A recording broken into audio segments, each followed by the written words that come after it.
አይተነው ታልሆነ ነገሩ እኛም አውሬ እንደሆን እነሱም ያድኑ ሞፈሩን ቀንበሩን ክተቱት በጎታ እናርስበታለን ቀን የወጣ ለታ።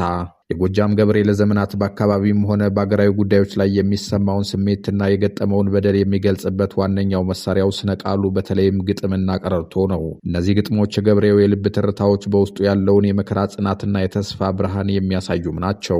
ላይኞቹ ግጥሞች በዋናነት የጎጃም ገበሬ ከቀዳማዊ አፄ ኃይለ ሥላሴ እስከ አብይ አህመድ አሊ ድረስ ከዘለቁ መንግስታት ጋር መጣጣም ባቃተው ጊዜ የውስጡን ሮሮ የተነፈሰባቸው ሲሆኑ ከፋኖ ጫካ መግባት በኋላም በጎጃም ምድር ያለው ነባራዊ ሁኔታ ከዚህ የከፋ እንጂ የተሻለ እንዳልሆነ ይነገራል። ጎጃም ላለፉት 3 ዓመታት የመንግስት ኃይሎችና የፋኖ ታጣቂዎች አዳኝና ታዳኝ ሆነው የሚፋለሙባት ቀጠና ሆና ቆይታለች። በዚህ አስቸጋሪ ወቅት ገበሬው ማረስና ልጆቹን ማስተማር የሚችልበት ቀን እንዲመጣ በጉጉት እየጠበቀ ቢሆንም አሁን ግን ሞፈርና ቀንበሩ ለማገዶነት እየዋለበት የእርሻ በሬው በታጣቂዎች ራት እየሆነበትና መውጣት መግባት እንዳሳር የሆነበት የጨለማ ጊዜ ላይ ይገኛል።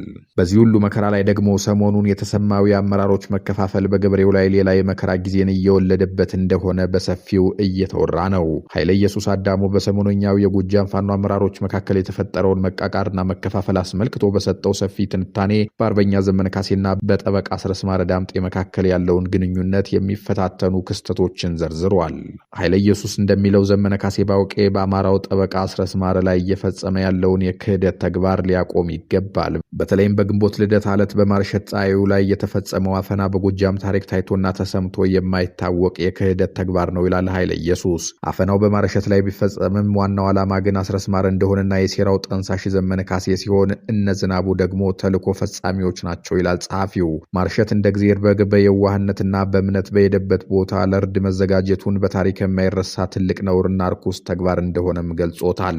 ይህ አፈና ድርጅት የማፍረስ ተግባር ብቻ ሳይሆን ሙሉ ጎጃም ተብሎ በአንድነት የኖረውን ህዝብ በምስራቅና ምዕራብ ትርክት ለመከፋፈል የታለመ አደገኛ ሴራ ነው። የደጋዳሞት ህዝብ ላለፉት 3 ዓመታት ያለምንም የመንግስትና የህዝብ አገልግሎት መድኃኒት ተከልክሎና በበሽታ እየረገፈ ከፍተኛ መስዋዕትነት የከፈለ ህዝብ ነው ይላል። አክሎም ይህን ሁሉ መከራ እየተቀበለ ባለበት ወቅት ዘመነ ካሴ በነዝናቡ ጀርባ ተከልሎ የዳሞትን ህዝብ መስዋዕትነት ከንቱ ለማድረግና ከሌላው የጎጃም ወንድሙ ጋር ለማቃረን የሚሰራው ሴራ በእጅጉ አሳፋሪ እንደሆነ ኃይለ ኢየሱስ ይገልጻል። ቀደም ሲልም ዘመነ ካሴ በዘመድኩን በቀለ በኩል የአስረስ ማረን ስም ለማጠልሸትና የጎጃምን ኦርቶዶክስ ካራና ቅባት ብሎ ለመከፋፈል ጥረት ቢያደርግም በህዝቡ ቁጣና አንድነት ሴራው ሊከሽፍ ችሏል።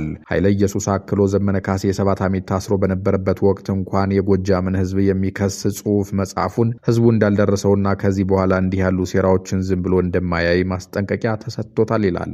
ዘመነ ካሴ ያለበት ቦታ የደረሰው በጠበቃው አስረስ ማረ ጥረት እንደሆነና አፋብን ላይ ጠበቃው ካልደገፈው ሊቀመንበር ሆኖ መቀጠል እንደማይችልም አክሎ ይገልጻል። በዚህ ውጥረት ውስጥ ካፋብን ቴዎድሮስ እዝ 102ኛ ኮር የተሰጠ የአቋም መግለጫ ሁኔታውን ይበልጥ አሳሳቢ አድርጎታል። ኮሩ በትናንትናው ዕለት በዙ የህዝብ ግንኙነት በአርበኛ ማርሸት ፀሐዩ ላይ የተፈጸመው አፈና ከአማራ ሴት ከፋኖ አካሄድ ስልትና ከተቋም ስርዓት በፍጹም የተቃረነ መሆኑን በጽኑ ያምናል። ኮሩ ይህን አሳፋሪ ድርጊት ከማውገዝ ባለፈ ሁኔታውን ለማስተካከል ማናቸውንም አማራጮች ለመጠቀም ዝግጁ ነኝም ሲል አስታውቋል። በዚህ መሰረት ኮሩ ባደረገው አስቸኳይ ስብሰባ ባለ 5 ነጥብ የአቋም መግለጫ አውጥቷል። በመጀመሪያው ነጥብ ቴዎድሮስ እዝ አርበኛ ማርሸት ፀሐዩን ያለምንም ቅድመ ሁኔታ እስከ ግንቦት 3 2018 ዓ.ም ከቀኑ 6 ሰዓት ድረስ እንዲያስለቅቅ ጠይቋል።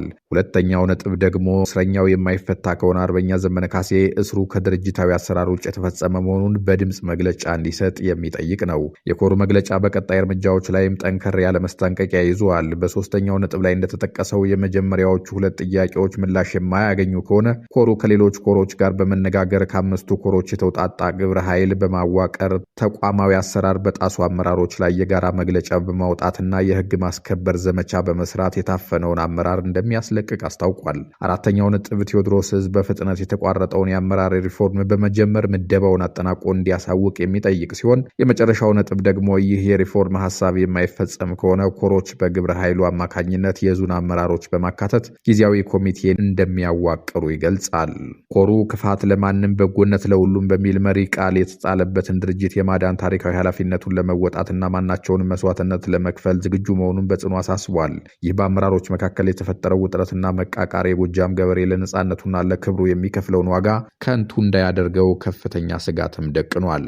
በዚህ ሳምንት መጨረሻ የተከሰተው የጎጃም ፋኖ አመራሮች መከፋፈል ውስጥ ስሙ ቀዳሚ ሆኖ የሚነሳው አስረስ ማረ ዳምጤ ከሳምንታት በፊት ጀምሮ ከፋኖ ደጋፊዎች ሰፊ ቅሬታ ሲቀርብበት ነበር። ከገበሬው ከሚሰበሰበው ገንዘብ የራሱን ገንዘብ ፈጥሯል፣ ፋኖ ከህወሓት ጋር እንደሚሰራ በማስመሰል የትግሉን ገጽታ አበላሽቷል፣ መረጃ ለጠላት አሳልፎ በመስጠት አባሎቻችንን በድሮን አስመትቷል የመሳሰሉ ክሶች ከፋኖ ደጋፊዎች ሲቀርቡበት ነበር።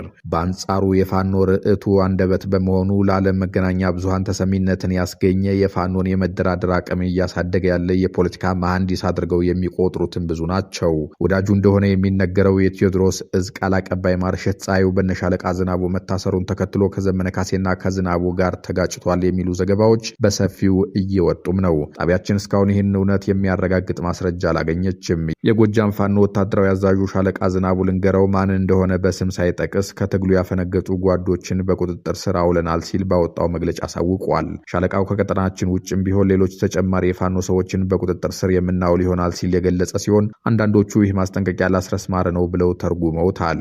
ከቅርብ ጊዜ ወዲህ የፋኖ የፊት ገጽ እየሆነ የመጣው የቀድሞው ጠበቃ አስረስ ከዘመነ ካሴ ጋር ትከሻ ተለካክቷልና የማርሸት ፀሐዩ ዕጣ በቅርቡ ያገኘዋል እየተባለም ነው። አስረስ ማረ ዳምጤ በምስራቅ ጎጃም ዞን በነፍሴ የሳር ምድር ወረዳ መርጡ ለማርያም ተወልዶ አድጓል። በሙያው የህግ ምርቅ ሲሆን ለረዥም ዓመታት በጠበቃነትና በዳኝነት ሲያገለግልም የቆየ ሰው ነው። ይሁን እንጂ በመንግስት ሰራተኝነት በቆየባቸው እነዚህ ዓመታት ስሙ ከሙስና ጋርም በሰፊው ይነሳ ነበር። በተለይም ከወረዳው የመሬት ልማት ጽሕፈት ቤት ጋር በመመሳጠርና እጅ መንሻ በመቀበል ፍርድ ያጓድል እንደነበር አብሮ አደጎቹና የሚያውቁት ሰዎች ምስክር ነን ይላሉ። በመጨረሻም በዚህ የሙስናና የመንግስት ሀብት ዝርፊያ ወንጀል ተጠርጥሮ ለስር ተዳርጓል። ይህ የእስር ቤት ቆይታው ግን ወደ ፖለቲካው ዓለም እንዲገባና ስለ አማራ ብሔርተኝነት ማሰብ እንዲጀምር ምክንያት ሆኖታል። ከአንድ በኩል በሙስና የጠለሸ ስሙን ለማደስ፣ በሌላ በኩል ደግሞ የህግ ምሩቅ በመሆኑ ለፖለቲካ ቅርብ ነው በሚል በፋኖ መዋቅር ውስጥ ከፍተኛ ሹመትም ለማግኘት በቅቷል። በአሁኑ ወቅት አስረስ ማረ የአፋብን የህዝብ ግንኙነት መምሪያ ኃላፊ ሆኖ በመስራት ላይ ይገኛል። የአስረስ ማረ ቤተሰቦች በአካባቢያቸው በጀግንነትና በበቀለኝነት የሚታወቁ ናቸው የተባለ ሲሆን ላለፉት 33 ዓመታት የወረዳዋን አስተዳደር ተቆጣጥረው ይገኛሉ። በቤተሰቡ ውስጥ በፋኖ ትግል ውስጥ ያሉ ታጋዮችና በብልጽግና ፓርቲ ውስጥ ያሉ አራጊ ፈጣሪዎች ቢኖሩም አስረስ በፋኖ ውስጥ ባለው ከፍተኛ ሹመት ምክንያት ቤተሰቦቹ በመንግስት ወታደሮች ጥቃትም ሆነ ማስፈራሪያ አይደርስባቸውም ነው የሚባለው። ይህ የሆነው ቤተሰቡ ለማንም የማይበገር የታጠቀ ኃይል ስላለውና በመንግስት መዋቅር ውስጥ ያሉት ዘመዶቹም ስለሚከላከሉላቸው ነው ተብሏል። በሌላ በኩል የአስረስ ማረ የትግል ጉዞ ከሌላው የመርጦ ለማርያም ተወላጅ አርበኛ ማስረሻ ሰጤ ጋር ይቃረናል። ማስረሻ ሰጤ የቀድሞ የጦር ጀት አብራሪና የግንቦት ሰባት አባል የነበረ ሲሆን አሁን አዲስ አበባ ውስጥ ነው። አስረስ ማረ ደግሞ የዘመነ ካሴ የበታች ሹም በመሆን ሁለቱ የመርጦ ለማርያም ልጆች በተቀናቃኝ አቅጣጫ ውስጥ ሆነው እርስ በርሳቸው በነፍስ የሚፈላለጉ ባላንጣዎች ሆነው ቆይተዋል። አሁን ግን አብሮ ለመስራት ዳር እያሉ ነው የሚሉ መረጃዎችም ይወጣሉ።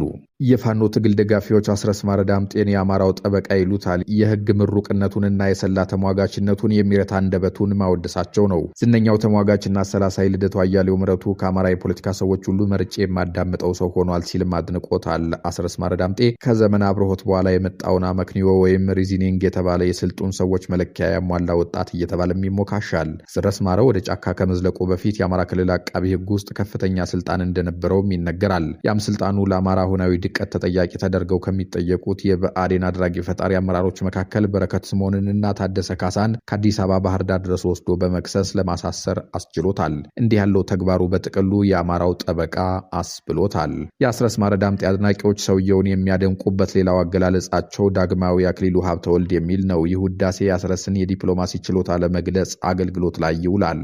በእርግጥም አስረስ ማረ ዳምጤ የፋኖን እንቅስቃሴ የዘኒው ሁማኒታሪያን፣ የቢቢሲ፣ የዘ ኢኮኖሚስት ወዘተ አጀንዳ ማድረግ የቻለ ጎጃም፣ ጎንደር፣ ወሎ፣ ሸዋ ተብሎ በመከፋፈል ትግሉ መሆን የሚፈልገውን አማራነት አጥቶ በተበታተነበት ጊዜ አንድ ለማድረግ የኳተነ ያንን የሚያሳካ አገናኝ ዲፕሎማት ተደርጎ ይገለጻል። አስረስ ሲፈልግ የፋኖን የትግል ምክንያት ለጃልመሮ፣ ለደብረ ጽዮን ገብረ ሚካኤል ወይም ለኢሳያስ አፈወርቂ አብርሃ አስረድቶ ቀጠናዊ መናበብ መፍጠር ችሏል ተብሎም ይደነቃል። ሁላ ፋኖ አጥፍጨው ልጥፋ ከሚለው የብልጽግና መንግስት ሰዎች ጋር በድብቅ ይደራደራል ተብሎም ይታማል። ይህ አይነቱ ከሁሉም ወገን ጋር ክብርን አስጠብቆ መነጋገርና ሙያና ፖለቲካዊ መስራት ችሎታ ደግሞ በኢትዮጵያ ታሪክ ውስጥ የጸሐፌ ትእዛዝ አክሊሉ ሀብተወልድ ነው። እናም የአስረስ ማረ ዳምጤ አድናቂዎች ዳግማዊ አክሊሉ ሀብተወልድ ይሉት ዘንድ ተገደዋል።